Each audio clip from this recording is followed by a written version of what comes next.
esengeli tozonga na ba valeur na biso makambo o ya parti na biso yo ngai ezo sala nga soni koloba yango dans les médias parce que c'est une cuisine interne makambo etali biso ya ndako to koloba yango dans les médias un homme d'état soki mutu a umeli pembeni ya papa Etienne Tshisekedi ya Mulumba ayebi komba na ye un homme d'état aza mutu ya civisme ya likolo akoloba nyonso sur la place publique te soki omoni zuzi moko bo se compromettre pour na kanyaka ou soit parce que aibi musala malamu te ou soit parce que aboyi ko sala musala ndenge sengeli justice ezali wana ako répondre na ba acte na ye tokonyata masango lokola kayan style lo non tonyatsango te bana mboka ba olela nzala UDPS ekoya na discours nini pona ko recadrer non makambo de sorte à ce que espoir ezonge pa ba congolais lokolo za moko ya ba cadre ya UDPS mais motion moko ya kolobaka non ndeko Kayumba yo za ministre de l'économie nationale pesa biso ba réponse par rapport ya prix ya biloko na wenzi.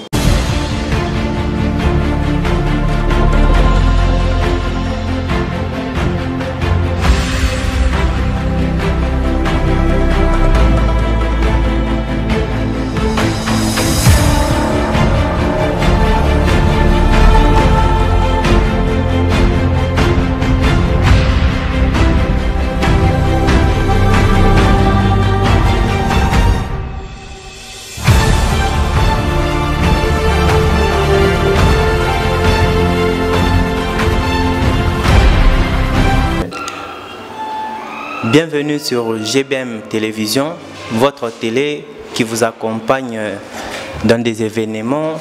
L'actualité politique, l'actualité économique fait partie, n'est-ce pas, des émissions les plus importantes chez nous. Aujourd'hui, nous avons un invité. Il va se présenter et avec lui, nous allons débattre sur le petit désordre ou le petit malentendu qui règne au sein de la Ligue des jeunes de l'UDPS. Il va devoir recadrer, n'est-ce pas, beaucoup de choses par rapport à l'émission que nous avons réalisée précédemment avec un invité qui était passé, bien entendu, pour éclairer la lanterne selon lui, qu'est-ce qui faisait à ce qu'il y ait des ordres et les méthodes palliatives à ces désordres-là.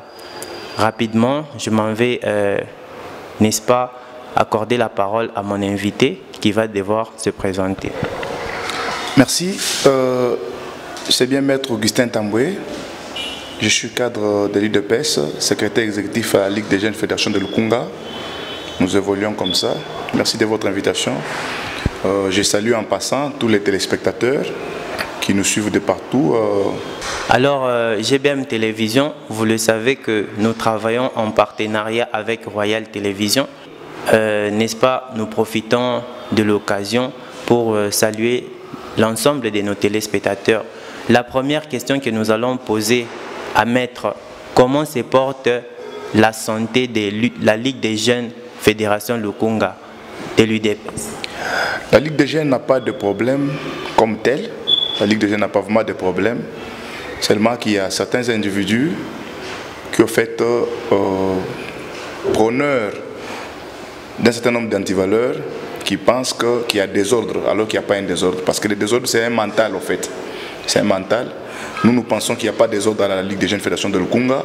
Nous pensons que la Ligue des jeunes se porte à merveille, bien qu'il y ait des tractations fondées sur les tireurs de ficelle qui, en fait, veulent à tout prix tirer de gauche à droite parce qu'ils veulent à tout prix avoir un fauteuil à travers lequel ils doivent faire tout ce qu'ils veulent faire. Donc, raison pour laquelle ils pensent qu'il y a des désordre. Alors qu'à la Ligue des jeunes fédération de Lukunga, il n'y a pas un désordre. Tout se passe mieux.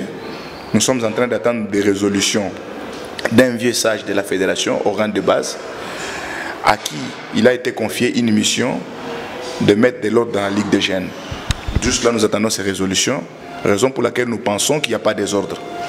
La plupart de nos téléspectateurs sont à l'aise en lingala. Je ne sais pas si on pourrait être bilingue, n'est-ce pas, dans cette émission, parce qu'il y a des sujets sensibles, des points saillants, comme on appelle, et sengi, baimbo kabayoka, n'est-ce pas, makambo tokoloba awa. Alors, oye pambate, oye parce que invitation moko et pesa melakio. vu makambu ndeko moko alekaki awa na kotanga kombo na ye toyambaki na kombo ya monsieur Didier Bipendu oazali aza komibenga nouveau président ya Ligue des Jeunes ya Fédération Lukunga. Est-ce que au sein ya Ligue des Jeunes bozo reconnaître autorité na ye? Bandeko esengeli koyeba ko l'IDPS fondement na yango to militer pour na ba valeur. Quand on parle de valeur, tozo mona ba texte o ezali ko kamba biso, ba texte o ezali fondement ya vie politique na biso, o esengeli ezala tout prix respecté par des acteurs qui doivent animer nos structures. La Ligue des Jeunes Fédération de Lukunga, pour la petite histoire, a connu une nomination officielle. C'était du vivant de Papa Etienne Tshisekedi Mulumba, d'heureuse mémoire, qui avait nommé le présidium et le secrétariat exécutif. Moi, Lingala, yo moko yebi bandekono bazolanda yo bazaka lez mingi na Lingala po ba yo kamalamu ba retenir quelque chose tangu tokobima awa ba yeba makambu nini maître ayeba ki bongo na koloba na bango. OK, merci. Na banda koloba que Papa Etienne Tshisekedi Mulumba, Nkondo Etienne Tshisekedi Mulumba, asisaki na konomé na Ligue des Jeunes Fédération Lukunga depuis 2011. Na ba nomination oyo muto ya tikalaki o banda ko Ligue des Jeunes jusqu'au avant ba nommé na organe de base ezali ndeko Patin Tumba. Azaki président na biso nyonso na niveau Fédération Lukunga ya Ligue des Jeunes. Azaki président ndeko Didier Bipendu, azaki président nanga, azaki président ya mutu nyonso o abengamaki combattant na Ligue des Jeunes Fédération Lukunga. Molobi Patin Tumba zalaki président ya Didier Bipendu.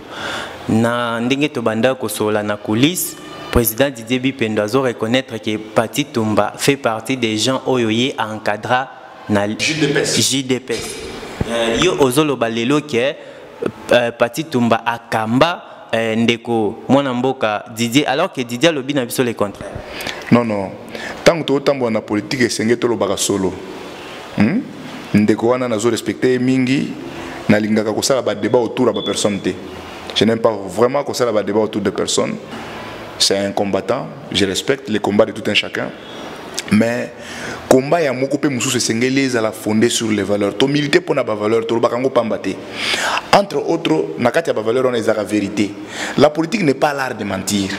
La politique telle que les autres personnes pensent que les art ya kokosa, les l'art de mentir. La politique c'est l'art de bien faire les choses, l'art de gouverner la cité avec les valeurs. Na IDPS c'est l'art de gouverner la cité avec les valeurs comme fondement.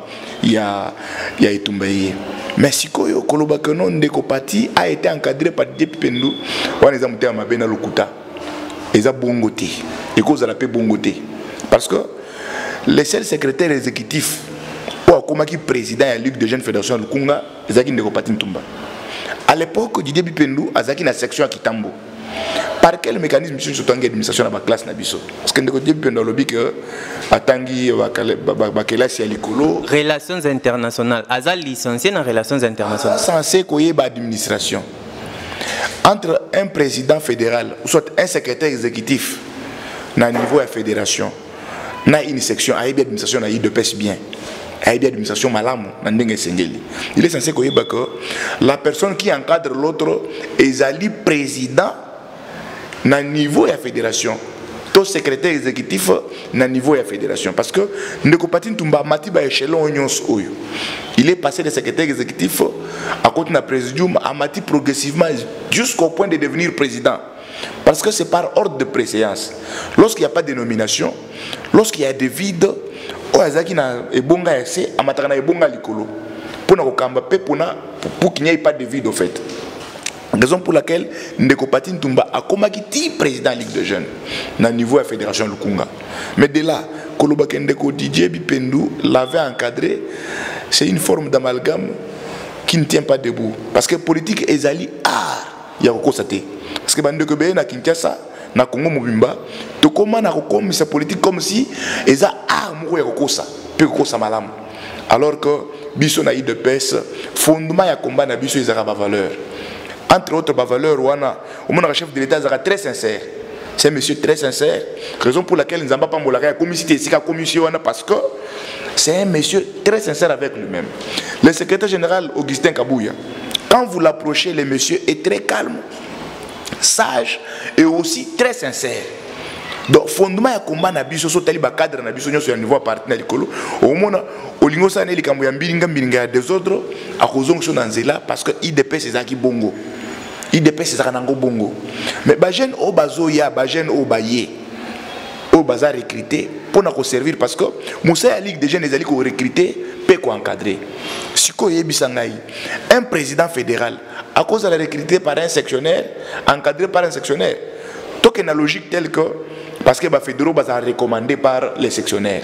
Tout est une logique telle que nous aurait peut-être recruté M. Patin Toumba, le président Patin Toumba. L'a recruté. Par quel mécanisme? Parce que Gibi Pendo a eu en son temps à œuvrer dans la section Kitambo. Et M. Patin Toumba, depuis que je le connais, a fait un Ngaliema. Par quel mécanisme? Par quel miracle administratif Moutouana ou encadré qui est? Sont des histoires qui ne tiennent pas debout. Et sengeli tozonga na ba valeur na biso makambu o ya parti na biso yo ngai ezo sala nga soni kolobelango dans les médias parce que c'est une cuisine interne makambu itali biso ya ndako to kolobelango dans les médias. Un homme d'état soki mutu a umeli pembeni ya papa Etienne Tshisekedi ya Mulumba ayebi komba na ye un homme d'état aza mutu ya civisme ya likolo akoloba nyonso sur la place publique. Ah, ils ont place publique, la réalité, la vérité, la pour garder ma personnalité, mais de là, dire que tel a encadré tel, en citant le nom des gens, en tout cas, c'est pas respectueux. Maître, toi évolué, Mouké, moi, Namboka Herman Monungi, à Benginga Lobby, na yoki na Ligue des jeunes, batu babundi, bilenge babundi. Et ça la qui si mami koloto ki ke bakondi baluki moyen bazongi sa makambo en ordre. Mais lelo Didier Bipendo azomi benga président Ligue des jeunes a komi kuna ndenge nini? Il y a un désordre tant que toujours que désordre des alliés. Biso ba jeune il y a IDPS et sengela qui tout servir d'exemple pour tous les autres jeunes. Il y a République parce que combat na biso za munene. Combat na biso za na fondement sur les valeurs. Na ko répéter mot oyo valeurs à plusieurs reprises dans cette émission ici.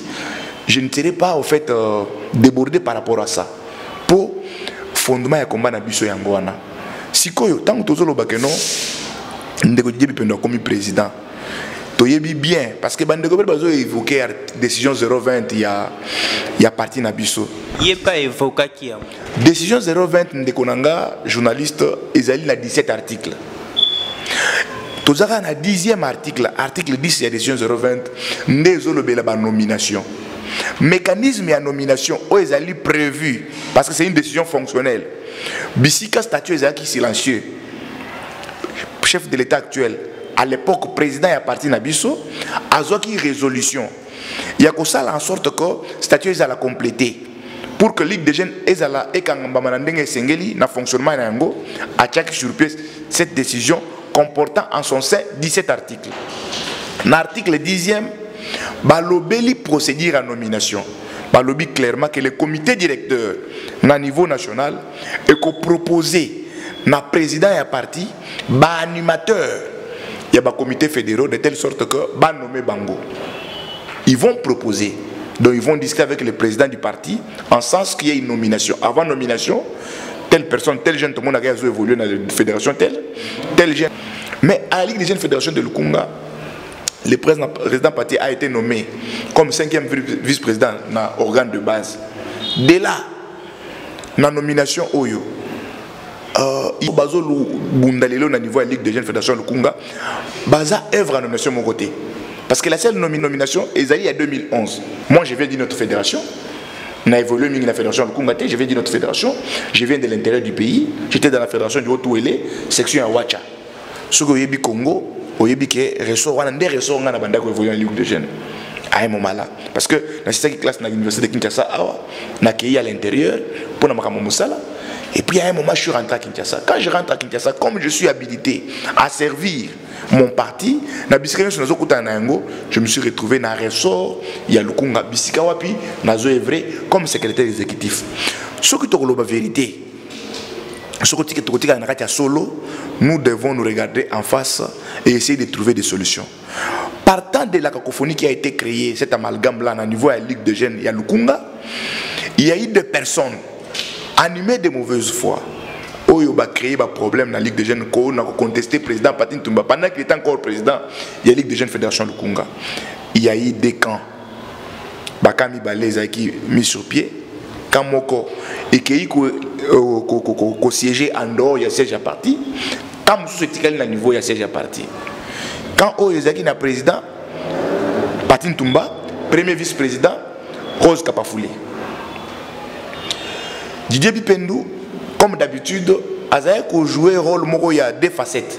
Er moko yoko kota réunion na fédération Lukunga Ligue des jeunes place to banda ko siège na siège ya fédération er moko accueilli côté a bandeko Serge Kabam bisika banda ko kende ko alobili makam ebisongo tout ce qu'il voulait leur dire azo une koto c'est comme ça que le monsieur a évolué au niveau de la Ligue des jeunes en électron libre au fait boye bien banda kala kazakane chauve-souris mais à notre grande surprise, ata docteur était Nilongondo. Place Azali azomona ke IDPS parti nae parti à ba valeur ezotambola malamuté. Ba kombo ezotanga makeza na batu baza ko sepela na dédoublement wana pour que bango ba ko régner malam. Est-ce que okoki ko permettre totanga ba kombo? Ndeko les esprits avertis basaka débat des individus ya ba kombo batuté.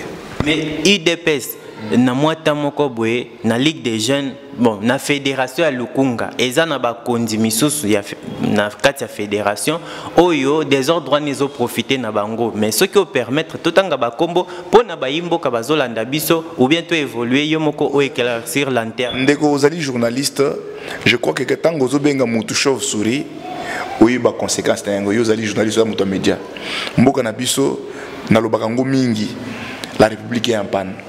Deuxième partie, deuxième élément, il y a État et ils ont posé problème. Cet élément, ce n'est autre que l'élément population. Donc, dans la population, ceux qui prenez la valeur, ceux qui et lobby. Moi, je ne peux pas les qualifier de chauve-souris, bien qu'il y ait un animal politique. Je ne peux pas, je les respecte. Moi, je suis respectueux des gens, j'ai reçu une éducation comme ça, et au niveau du parti, et au niveau de la famille. Tout le monde en face de moi, quel que soit son comportement, a mérité respect nangai. Ne animal politique, alors que yo bengi a chauve-souris.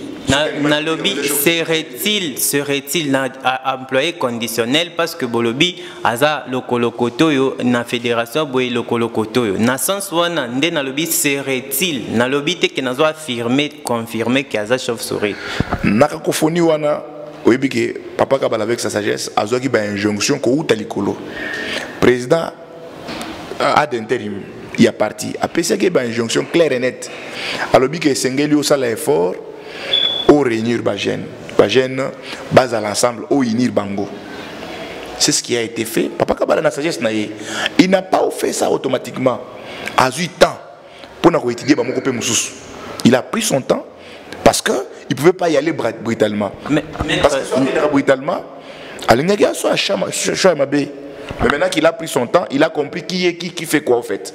La fédération. Avant de évoluer, maître, n'est-ce pas, tous en avons sujet et belé, mi balé misa tout quoi aborder par rapport à l'actualité en Bokanabiso, mais tango tangi papa Kabala, ba téléspectateurs musu ba bungi bazoe baté papa Kabala azali nani au sein de l'IDPS avant tout avance. Papa Kabala to benga papa, tout comme toi benga papa Etienne Tshisekedi Mulumba, toi benga papa, c'est parce que c'est notre papa.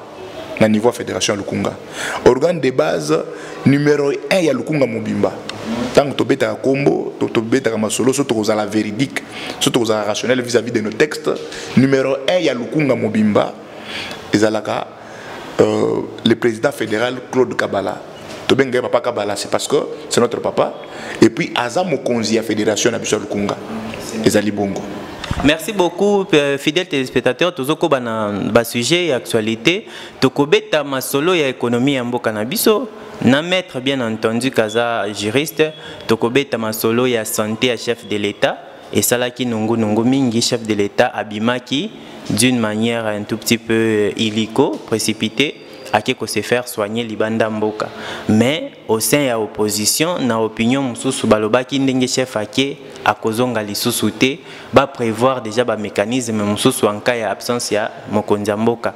Mais tomoni à notre grande surprise mokonzi mboka ye à tenir conseil des ministres moi liloba natina ya santé chef de l'État. Chef de l'État azali mutu. C'est pour la première fois que Namboka na biso tozu pena mokonzi mboka zo sala musala pour la République en ndenge sengeli. Raison pour laquelle sengeli est malade. Il peut tomber malade à tout moment parce que c'est un homme, ce n'est pas un robot. Asali musala mingi bomoni bava vient kokota okobima awa parce que il veut retourner le pays dans concert des nations. Il a cet objectif là poursuivi.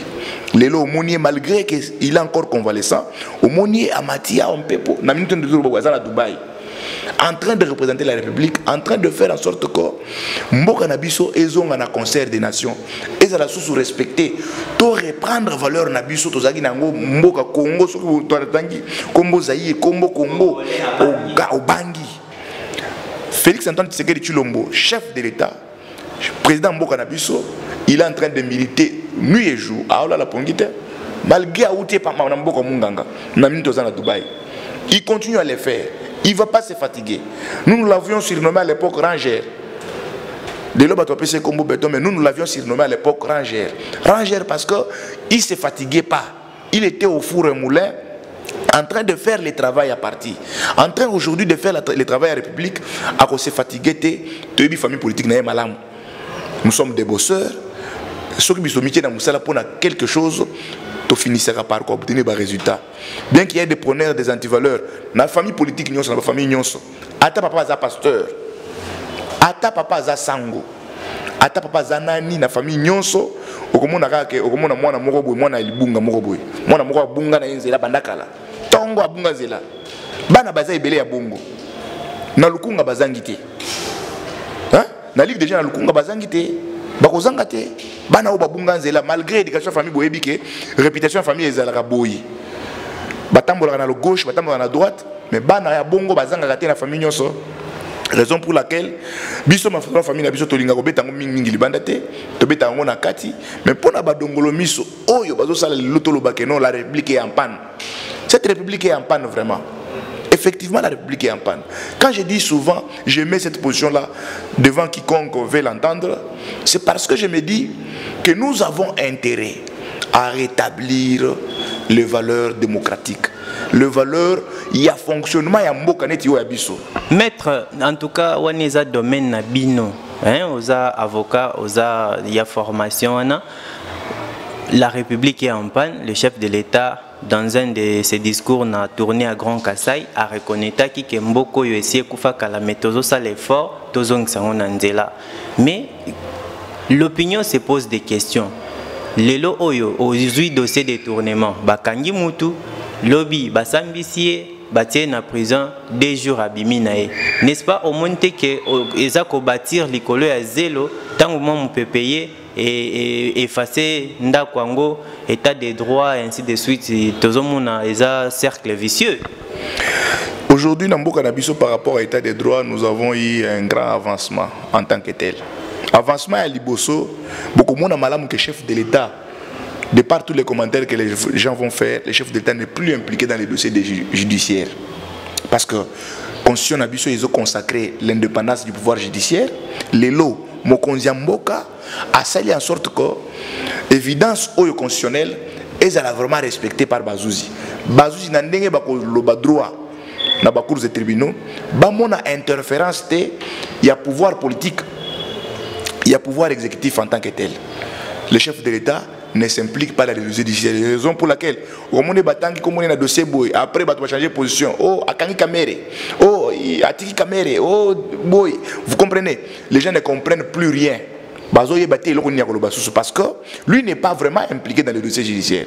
Atiki Bazouzi basala musa na bango. Parce que bango de bakenda na université pendant 5 ans, pendant plusieurs années bakumba docteur atangi penza droit. Donc bachie place wana pour que alo ba droit na ndenge sengeli. Ceux qui zouzi de part mental na ndenge to lobia wa kono famille ata eza ya nani. Bana babunga nzela bazanga raté.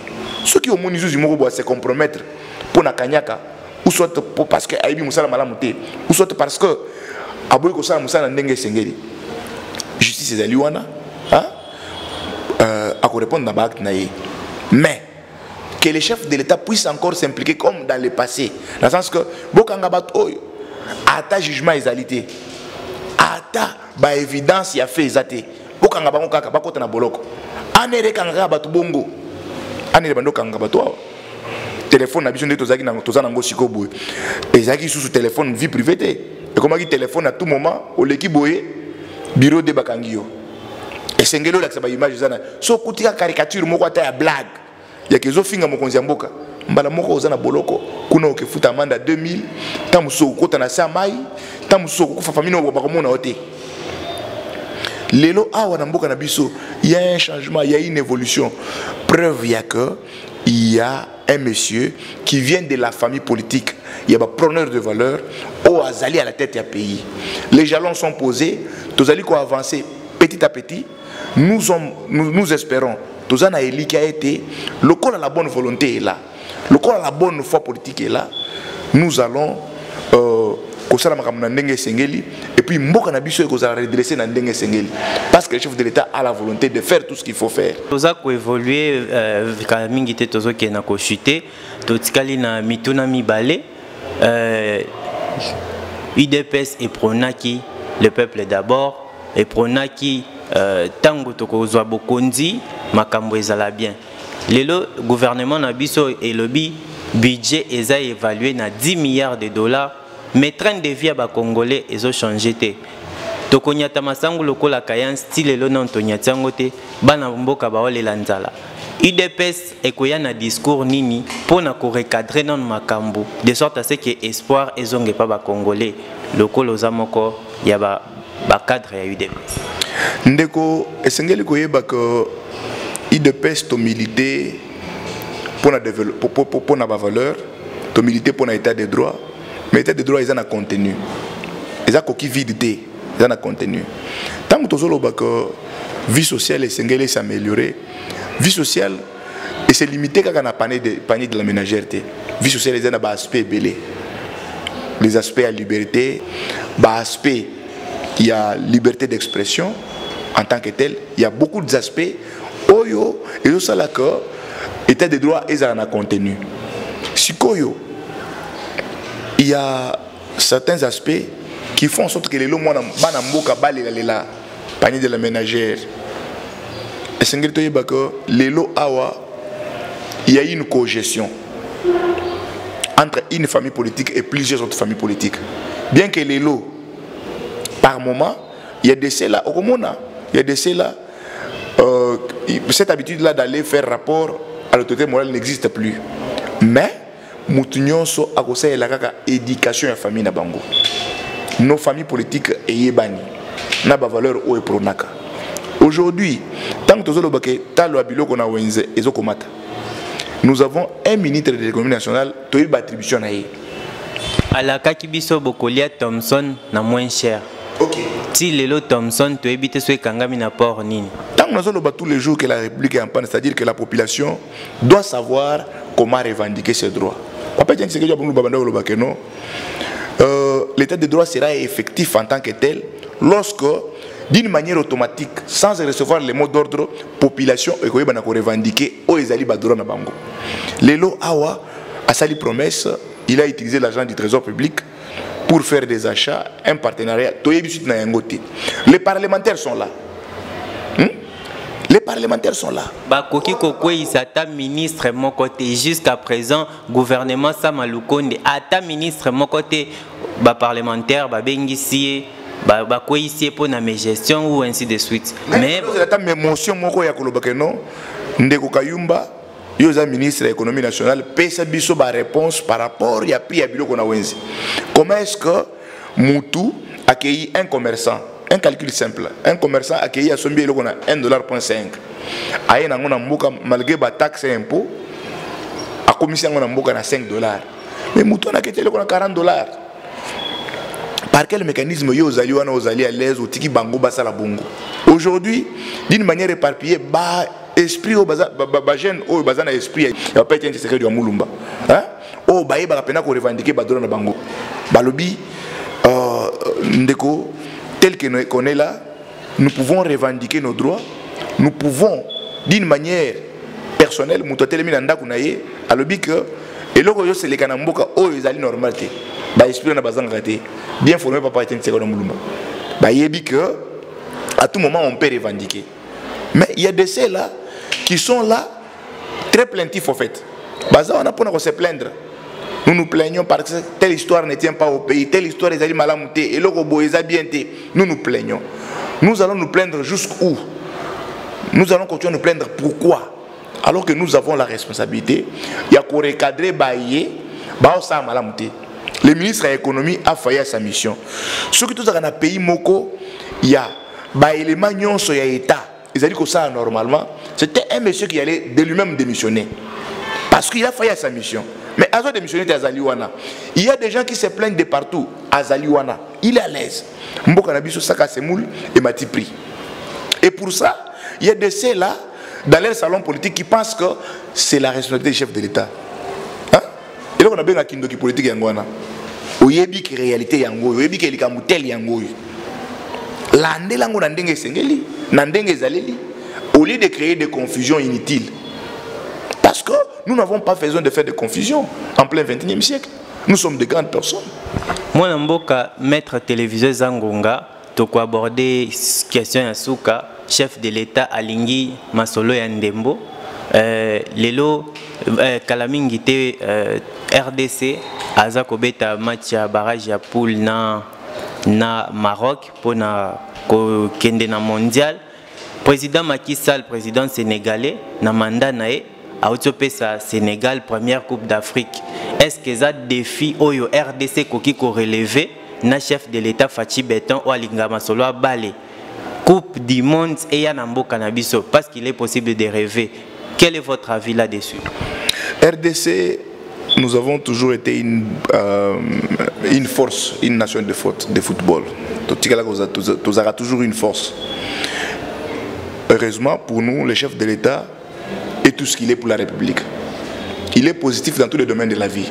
Parce qu'il s'implique dans tout, il est dans tout.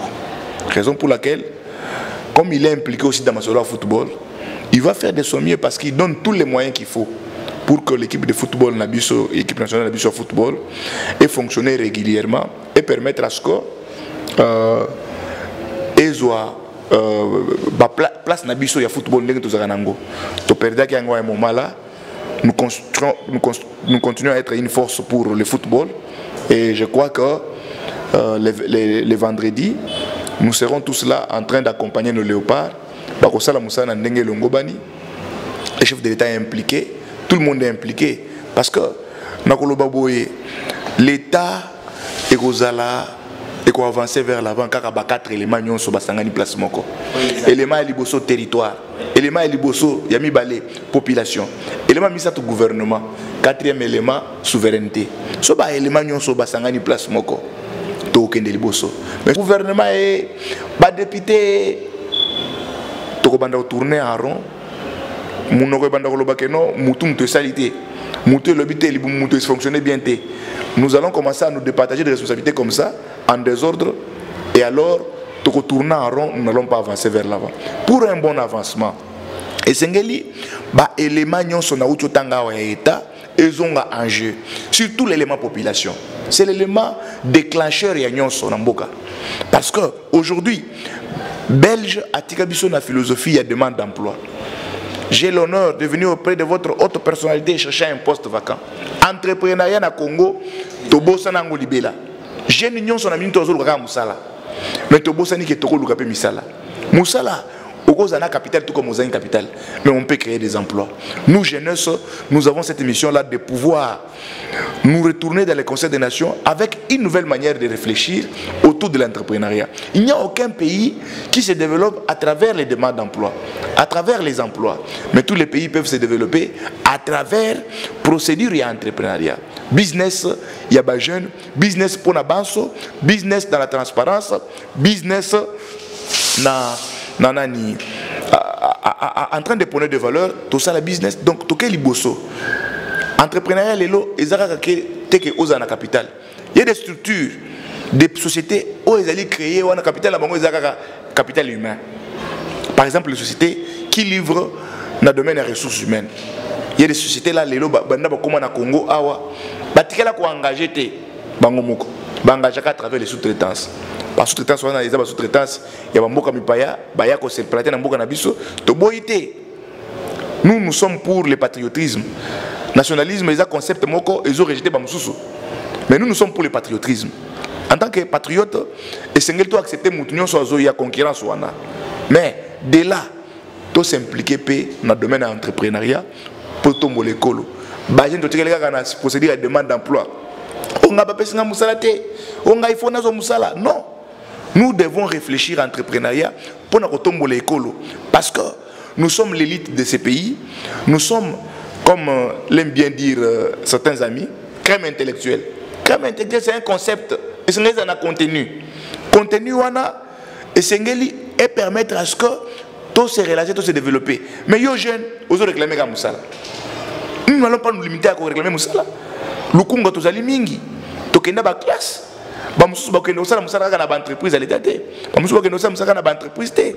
Bamusu bakende pe ko évoluer dans le domaine entrepreneuriat, ba ke IP liboso, ba exécuter ba projet moko financé ou non financé par des mécanismes sérieux. Il y a muto ils ont fonctionné, ba toke liboso.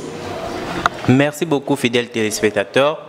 Émission Entretien avec Komina Souka. Nous avons eu le plaisir de recevoir pour vous Maître Tamboué, qui est cadre au sein de l'UDPS, de la Ligue des jeunes, de la Fédération de Lukunga. Point oyo toyebi na ko aborder ezaki pona ko recadrer mwamba nungu ya mes gestion de paix désordre au sein ya parti particulièrement et pas ya ba jeune ya Lukunga. Ceux qui sont des cloches mususu ezali contraire na oyo bauti koyoka bauti kolanda tokozangisa te na ko informer bino. Ceux qui émission OSPLC bino bo pesa merci na cameraman na biso. Bopesa merci na monsieur Herman Munungi na concours ya ba konzi nyonso ya Royal Télévision, chaîne partenaire ya GBM Télévision. En tout cas, totombeli bino, santé malamu o mabota mabino, botikala bongo malamu. Ciao.